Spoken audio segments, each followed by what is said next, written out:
रुको रिया, शायद दुकान पर कोई है, मैं देखकर आता हूँ, तुम जब तक आराम करो। दीपक दुकान खोलता है तभी सरला की नजर उसकी बीवी रिया पर पड़ती है। अरे आप लोग आराम कर रहे थे क्या? क्षमा चाहती हूँ जो इस समय पर आ गई। ठीक है मैं चलती हूँ, मैं सुबह आऊंगी। जी इस समय कौन था?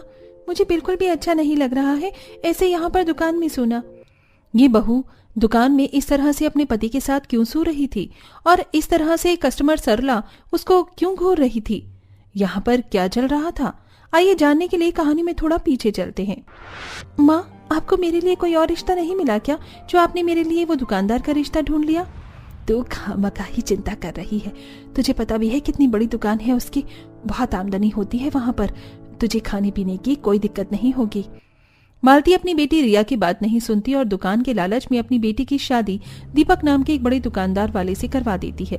रिया शादी करके जब अपने ससुराल पहुंचती है, आओ बहू, इस कलश को अपने पैर से गिराकर घर के अंदर आ जाओ। आइए भाभी, आपका अपनी दुकान की ससुराल में स्वागत है। अब रिया घर में घुसते ही देखती है कि दुकान तो बहुत बड़ी है लेकिन पूरी दुकान में सिर्फ एक कमरा है। तभी रिया खुद से बातें करते हुए कहती है, अरे ये क्या है? दुकानदार से शादी हो रही है ये तो पता था, पर इतनी बड़ी दुकान देखकर तो लग रहा है मेरा पूरा ससुराल इस दुकान में ही बसा हुआ है और यहाँ तो कमरा भी सिर्फ एक ही है। क्या हुआ बहू, क्या सोच रही हो?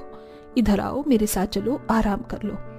अब गायत्री अपनी बहू रिया का हाथ पकड़कर दुकान के पास लेकर आती है जहां जमीन पर एक बिस्तर लगा हुआ होता है।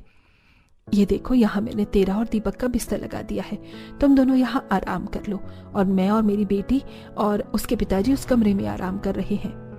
कुछ देर बाद दीपक वहां पर आता है। रिया जमीन के बिस्तर पर बैठी हुई होती है। अरे आ गए आप? देखिए ना, आज हमारी पहली सुहागरात है और माँ जी ने हमारा बिस्तर यहाँ दुकान में लगाया है। क्या हमें हमारी पहली सुहागरात यहाँ इस दुकान में बितानी होगी?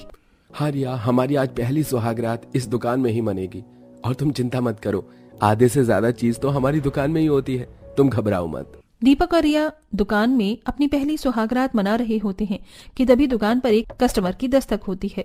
रुको रिया, मैं अभी आया, दुकान पर कोई ग्राहक आया है। अब दीपक आधी रात दुकान का शटर ऊपर करके दुकान खोलता है तभी सरला की नजर उसकी पत्नी रिया पर जाती है। अरे आप लोग आराम कर रहे थे और मैं ऐसे इतनी रात को आ गई। अगर मुझे पता होता तो मैं नहीं आती। ठीक है मैं चलती हूँ, मैं कल सुबह आऊंगी। अब सरला दीपक की बीवी को आराम करता देख चुपचाप वहां से चली जाती है। तभी रिया दीपक से कहती है, अरे क्या है दीपक, वैसे भी हम अपनी पहली सुहागरात इस दुकान में बना रही है, ऊपर से तुम हो कि बार बार उठकर ग्राहक को सामान देने जा रही हो। अरे तुम्हारे लिए तुम्हारे ग्राहक इम्पोर्टेंट है या तुम्हारी बीवी? अरे गुस्सा क्यों करती हो भाग्यवान, तुम